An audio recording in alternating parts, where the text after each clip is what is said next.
Morning student. Work power energy और उसमें हम लोग डिस्कस कर रहे थे काइनेटिक एनर्जी। 11th क्लास के लिए NEET IIT Main IIT advance topic है work power energy. Work done complete 100% final हो गया है, पावर कंप्लीट हो गया है और हम लोग डिस्कस कर रहे थे एनर्जी। कंटिन्यू करते हैं।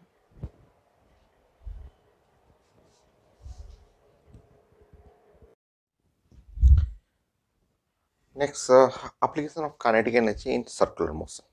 तो फाइनल करते हैं हम लोग काइनेटिक एनर्जी। हर टॉपिक में जाके हम लोग डिस्कस कर चुके हैं। सो फाइनली सर्कुलर मोशन, और सर्कुलर मोशन में हम लोग जानते हैं यूनिफॉर्म सर्कुलर मोशन नंबर 1 हम लोग पढ़ चुके हैं uniform circular motion.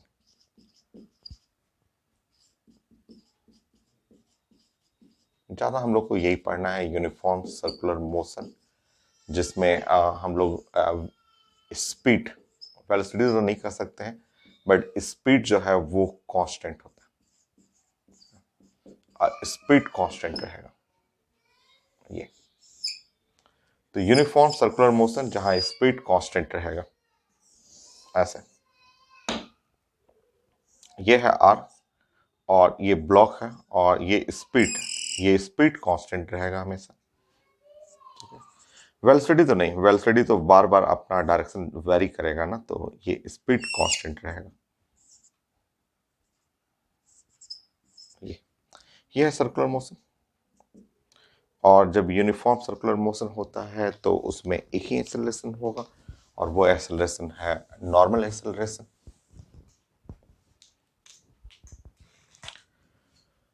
For uniform circular motion,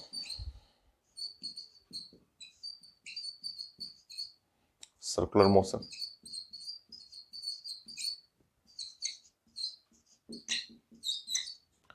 एक ही एक्सेलरेशन होता है, एन हम लोग पढ़े हुए हैं, और वो एक्सेलरेशन है नॉर्मल एक्सेलरेशन।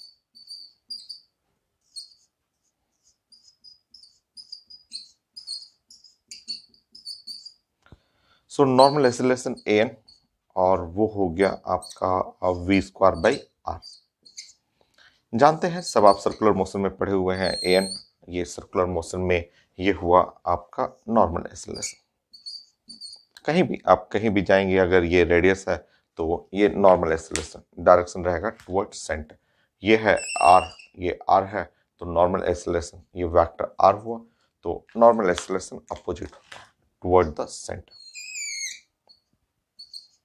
ऐसा फोर्स भी कर सकते हैं, अगर जिधर एक्सेलरेशन है आप फोर्स भी कर सकते हैं कि यहाँ पे फोर्स हुआ,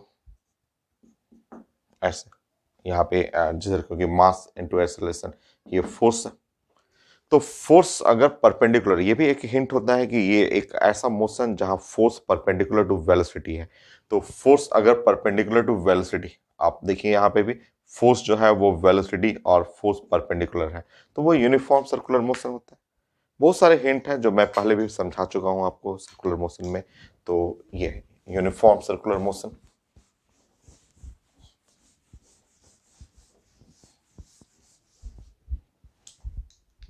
सेकेंड, यूनिफॉर्म सर्कुलर मोशन जहां force is perpendicular to the velocity, ऐसे लिख सकते हैं। फोर्स जो है इज परपेंडिकुलर टू वेलोसिटी।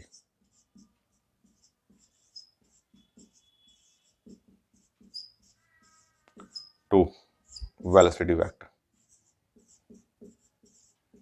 तो ऐसे केस में जो हुआ आपका यूनिफॉर्म सर्कुलर मोशन हो गया, क्योंकि एक ही एक्सेलरेशन है, नॉर्मल एक्सेलरेशन है, उसके चलते एक ही फोर्स आएगा और वो फोर्स वेलोसिटी के परपेंडिकुलर है। और इस केस में यूनिफॉर्म सर्कुलर मोशन पहचानने का ये भी तरीका है। और स्पीड तो कांस्टेंट, कांस्टेंट स्पीड, वेलोसिटी नहीं, बार बार हम लोग डिस्कस कर चुके हैं कांस्टेंट स्पीड।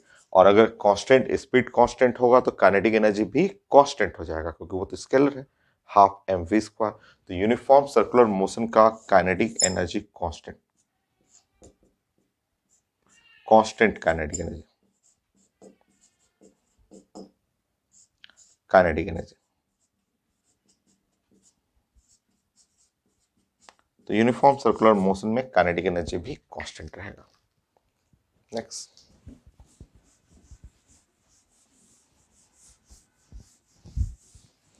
आता है क्वेश्चन, थ्योरेटिकल क्वेश्चन ये आए ही हुआ है पेपर में, हम लोग पहले भी पढ़े ही हुए हैं सब क्वेश्चन। थर्ड,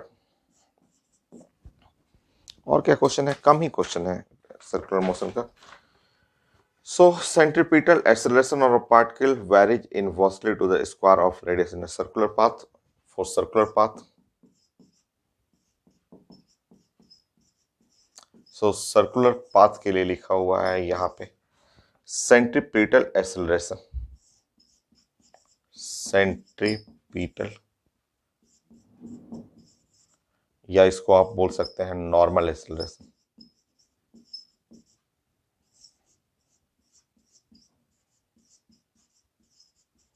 सेंट्रीपिटल या normal acceleration varies inversely to square of radius. So varies inversely to square of radius. So kinetic energy varies proportional to kinetic energy, then kinetic energy proportional to option A, B, C, D.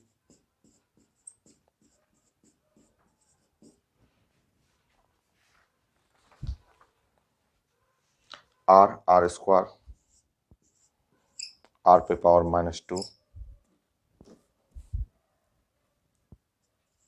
R पे power -1, ये solve करिए, छोटा question आसान से है।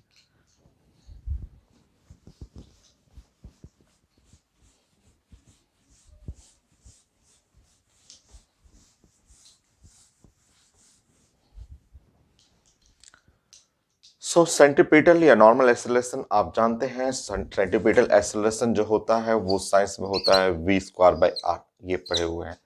कोई भी motion हो, यूनिफॉर्म हो या नॉन यूनिफॉर्म सर्कुलर मोशन हो, सेंट्रीपिटल एक्सेलरेशन पढ़े हुए हैं आप।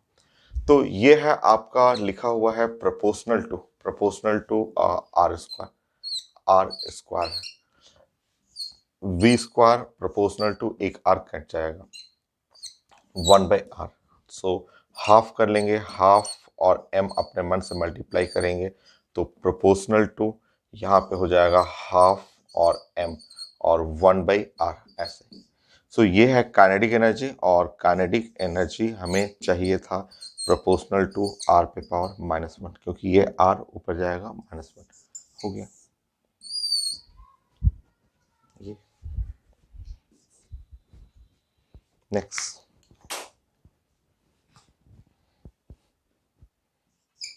फोर्थ,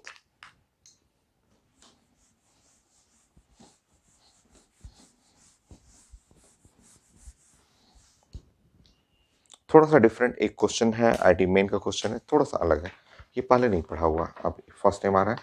तो particle are moving in a circular path of radius r under the action of attractive potential energy. So attractive potential energy लिखा हुआ है,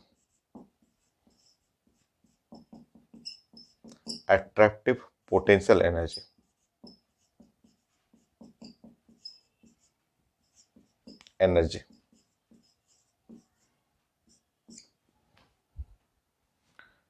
और u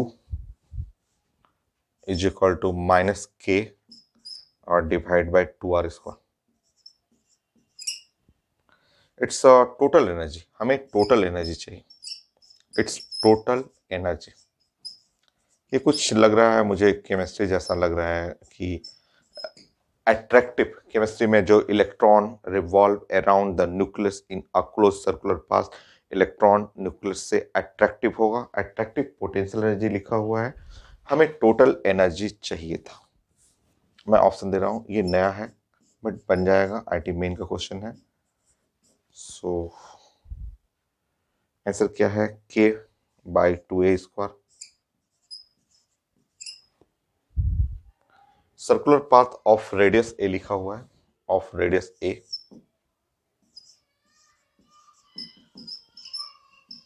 रेडियस ए, और ये 0 लिखा हुआ है, ऑप्शन सी में -3k/2a²। ऑप्शन डी में -k/4a² ऐसे लिखा हुआ। प्लान करते हैं हम लोग।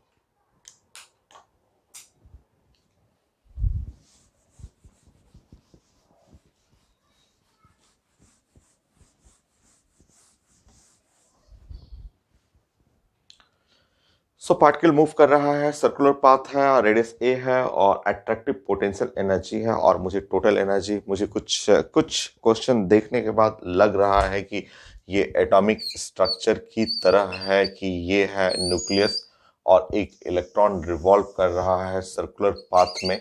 ये इलेक्ट्रॉन है और उस सर्कुलर पाथ का रेडियस जो लिखा हुआ है ए, और मुझे इसका टोटल एनर्जी चाहिए। तो कुछ मैं केमिस्ट्री का भी हेल्प लूंगा। Total energy is equal to kinetic energy plus potential energy. So total energy का मतलब काइनेटिक एनर्जी और plus potential energy. Potential energy तो मेरे पास है ही, अब इसके हेल्प से काइनेटिक एनर्जी निकालते हैं। कैसे निकलेगा? सर्कुलर पाथ है और अट्रैक्टिव है, तो देखते हैं। उसको देख कर तो मुझे लग रहा है यूनिफॉर्म ही सर्कुलर पाथ होगा, क्योंकि मुझे तो पूरा एटॉमिक स्ट्रक्चर का फील आ रहा है क्वेश्चन देख कर, क्योंकि ये अट्रैक्शन होगा, सर्कुलर पाथ है, वो उस टाइप का लग रहा है। तो देखिए, हम लोग पढ़े हुए थे एटॉमिक स्ट्रक्चर में ऐसे, जब आप कैलकुलेशन ऑफ द रेडियस, जिसमें एकदम डिफरेंट डिफरेंट IT एडवांस का क्वेश्चन आपने पढ़ा था, तो उसमें आया था ऐसे term, potential energy is equal to -k divide by 2r²।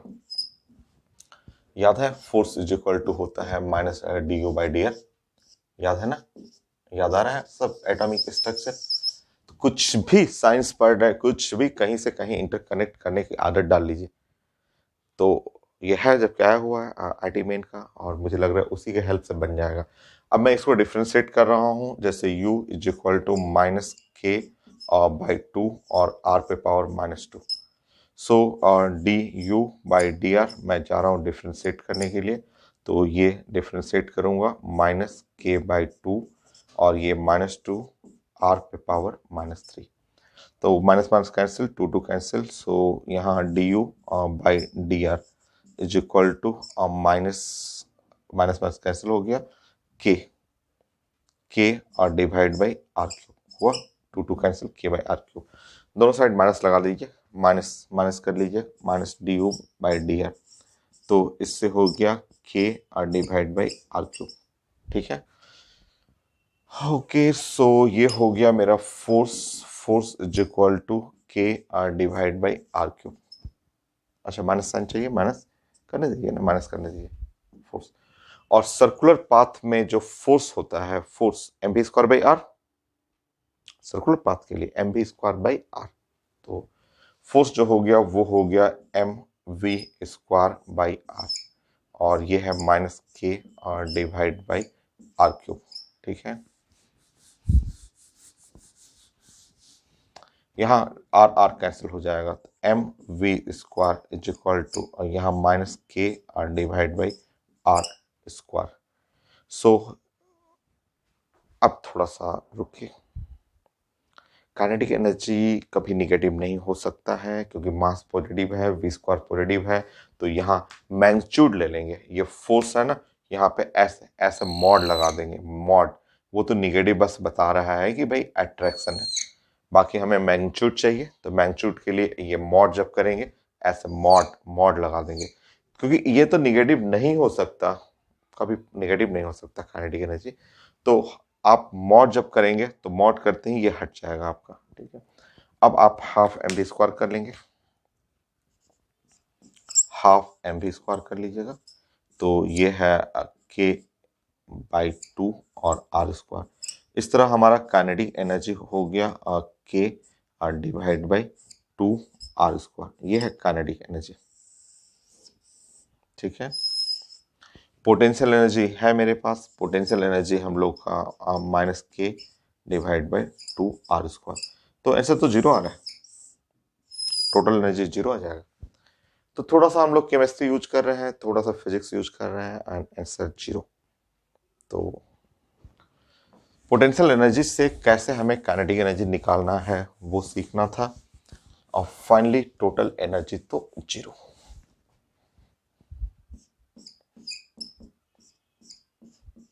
Option में था। तो थोड़ा मोड़ा पेपर में जो हिंट है उससे अगर हम लोग निकालते हैं अट्रैक्टिव सर्कुलर मोशन, उससे पता चल रहा है तो टोटल एनर्जी जो है वो 0। ये तो कैसे आपको पोटेंशियल एनर्जी लिखा हुआ है तो उसको ब्रेक करते करते करते जो हिंट दिख रहा है उससे आपको काइनेटिक एनर्जी की तरफ जाना है कि सर्कुलर मोशन है। और सर्कुलर मोशन में ये तो फोर्स ठीक है, निगेटिव बता रहा है कि अट्रैक्शन फोर्स है, बट हम लोग फोर्स को जब प्रेजेंट करेंगे तो मैग्नीट्यूड लिखेंगे, तब ना हम लोग काइनेटिक एनर्जी, ये भी पॉजिटिव है ये भी पॉजिटिव है, निगेटिव नहीं हो सकता। 4 5 द लास्ट क्वेश्चन थोड़ा different but last.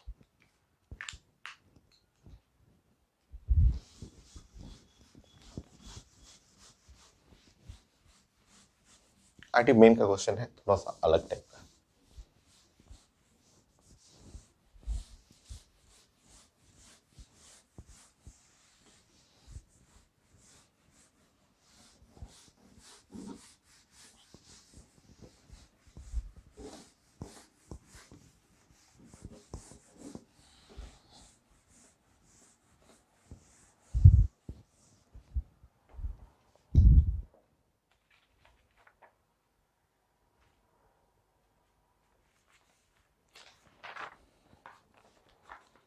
So consider two statement. पहला स्टेटमेंट ए लिखा हो, different question. Linear momentum of a system of particle is 0। linear momentum of a system sorry of a system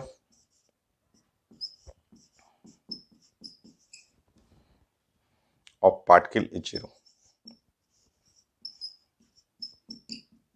थोड़ा सा different question. 0 ए लिखा हुआ और B kinetic energy of a system of particle is 0।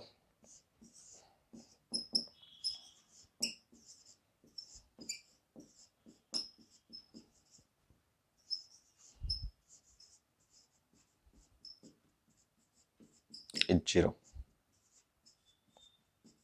ये statement लिखा हुआ है डीमेन में कि ए स्टेटमेंट बी स्टेटमेंट, थोड़ा ऑप्शन भी एकदम अलग टाइप का लिखा हुआ है, तो मैं समझाता हूं आपको। सब लोग पूछते हैं ये क्वेश्चन कि ये क्या लिखा हुआ है, A does not imply B and B does not imply A.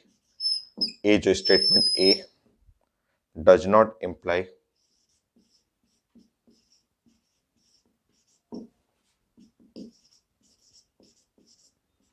A does not imply B and B does not imply A।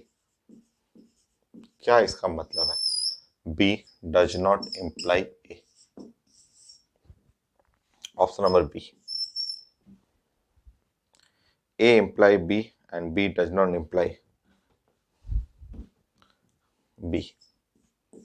लिखा हुआ A implies B but B does not imply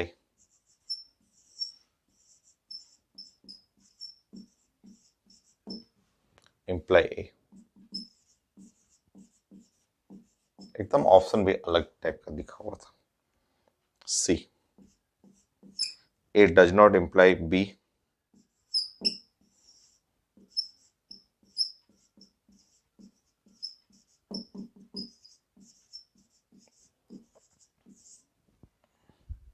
but B imply A।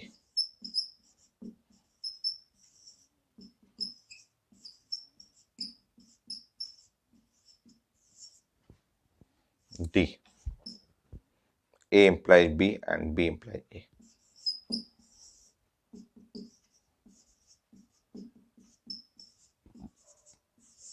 and B implies A।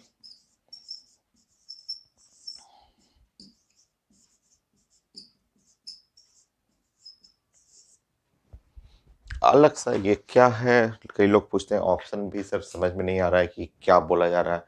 सो दो statement है, IIT Main का question है, ये है IIT Main का question, दो स्टेटमेंट है। पहला स्टेटमेंट है linear momentum of a system of particle is zero और kinetic energy of system of particle is zero. देखता हूं, आप जानते हैं लीनियर मोमेंटम एक वेक्टर होता है और लिखा हुआ सिस्टम ऑफ पार्टिकल। तो मैं सोच रहा हूं आपको समझाने के लिए एक पार्टिकल ले रहा हूं और 5 kg का, ठीक है, और उसको मूव करा दे रहा हूं इधर की तरफ, एक्स की तरफ, और उसको 2 मीटर पर सेकेंड से, ठीक है, ऐसे कर देता हूं। और एक और पार्टिकल ले लेता हूं, उसका मास ले लेता हूं 2 kg, ठीक है, और इसको मूव करा देता हूं इधर की तरफ 5 मीटर पर सेकेंड से। मैं अपने मन से सोच रहा हूं ऐसे। So linear momentum of a system of particle is zero. दो पार्टिकल है, ये सिस्टम ऑफ पार्टिकल है और इसका लिनियर मोमेंटम मैं चेक करना चाहता हूं कि लिनियर मोमेंटम जो कि एक वेक्टर क्वांटिटी है, लिनियर मोमेंटम एम भी, तो ये हुआ 10 और ये उल्टा डायरेक्शन है, वेक्टर क्वांटिटी है, तो ये लिख सकते हैं 10 into I, M into V, और यहां लिखेंगे एम इंटू वी और प्लस 10 और ये माइनस आई, तो लिनियर मोमेंटम तो जीरो आ रहा है। लिनियर मोमेंटम जीरो मैंने कर लिया। लिनियर मोमेंटम लिखा हुआ कि linear momentum of a system of particle is zero. क्या ऐसे सिचुएशन में काइनेटिक एनर्जी भी जीरो होगा? मैं चेक करता हूं इस सिस्टम ऑफ पार्टिकल का काइनेटिक एनर्जी, वो मैं चेक करता हूं half m v square 4 plus half और एम 2 और 25। तो काइनेटिक एनर्जी मैंने देखा कि नहीं, काइनेटिक एनर्जी जीरो नहीं हुआ। मैंने चेक किया कि अब मैं ऐसे बात कर रहा हूं कि ये सब चीजें खुद इमेजिन करना है, अपने से इमेजिन करना है कि 2-3 सिस्टम ऑफ पार्टिकल ले लिया मैंने। Linear momentum actually vector quantity है, उसमें डायरेक्शन भी होगा। मैंने देखा कि ऐसे सिस्टम ऑफ पार्टिकल के लिए लिनियर मोमेंटम तो जीरो हो गया, बट काइनेटिक एनर्जी जीरो नहीं हुआ, कभी जीरो नहीं हुआ, ठीक है। तो इसका मतलब अगर ये ट्रू है, ये ट्रू है, तो system of particle is zero, ये ट्रू है तो ये ट्रू नहीं हो सकता, ठीक है। मतलब आप देख रहे हैं कि अगर ये जीरो है, ये जीरो है, ए linear momentum of system of particle is zero, क्या अगर ये जीरो है तो ये भी जीरो होगा? तो आंसर है नहीं। देख लीजिए ये जीरो है, इसी सिस्टम के लिए ये जीरो नहीं है, ठीक है। तो हम लोग ऐसे बोल सकते हैं A does not imply B, A does not imply B कर सकते हैं कि ये ए, इसको देख करके बोल सकते हैं ए जो है does not, A does not imply B, ऐसे A does not imply B. मतलब अगर ए ट्रू है तो बी जरूरी नहीं है कि ट्रू होगा, इसका ये मतलब। तो अभी तो आधा मैंने बनाया है, थोड़ा सा अलग आईटी क्वेश्चन था आईटी मेन का, बट ठीक है, क्वेश्चन अच्छा है कि अगर सिस्टम ऑफ पार्टिकल, सिस्टम का मतलब 2 3 4 10, अगर इनका लिनियर मोमेंटम जीरो आ रहा है तो इनका काइनेटिक एनर्जी जीरो कोई जरूरी नहीं है। देखिए नहीं आया zero, A does not imply B, A true है तो इसका मतलब बी ट्रू नहीं होगा, हो भी सकता है नहीं भी हो सकता है। तो ये ए डज नॉट इम्प्लाई बी, रुकिए, जो आंसर ए इम्प्लाई बी ये नहीं हो सकता, ए डज नॉट इम्प्लाई बी ये चांसेस है, A does not imply B ये चांसेस है। अब चलते हैं उल्टा चेक करते हैं कि अगर kinetic energy of system of particle is zero, kinetic energy zero है तो क्या लिनियर मोमेंटम भी जीरो होगा? चेक करते हैं, दूसरा चेक कर लेते हैं। तो मान लीजिए कि मेरा सिस्टम ऑफ पार्टिकल है, ये है 5 kg और ये रेस्ट में, और ये है 2 kg और ये है रेस्ट में। तो इस सिस्टम ऑफ पार्टिकल का मैं अगर काइनेटिक एनर्जी बनाऊं तो श्योर काइनेटिक एनर्जी जीरो होगा, और लिनियर मोमेंटम भी मैं बनाऊं तो linear momentum m into v, ये भी जीरो है, ये भी जीरो है, तो ये भी जीरो होगा। तो इसका मतलब अगर बी ट्रू है तो ए हमेशा ट्रू रहेगा। ए ट्रू है तो बी ट्रू नहीं होगा, हो भी सकता है नहीं भी हो सकता है, बट अगर बी ट्रू है तो ए हमेशा ट्रू होगा। तो इसका मतलब बी ऑलवेज इंप्लाइज, तो कौन सा आंसर, ये बी इंप्लाइज ए। तो ये आप आंसर लिख सकते हैं। तो ये थोड़ा सा डिफरेंट क्वेश्चन बट अच्छा क्वेश्चन। काइनेटिक एनर्जी फाइनल, हर टाइप का मैंने काइनेटिक एनर्जी आपको डिस्कस कर दिया, ज्यादा चीजें तो मैंने रिपीट ही कर दिया। तो नेक्स्ट क्लास फिर हम लोग पढ़ते हैं, अब पोटेंशियल एनर्जी के लिए प्लान करते हैं, और जब काइनेटिक एनर्जी भी हो जाएगा, पोटेंशियल एनर्जी हो जाएगा, तो वर्क एनर्जी थ्योरम पढ़ लेंगे, खत्म हो जाएगा work power energy. Next class.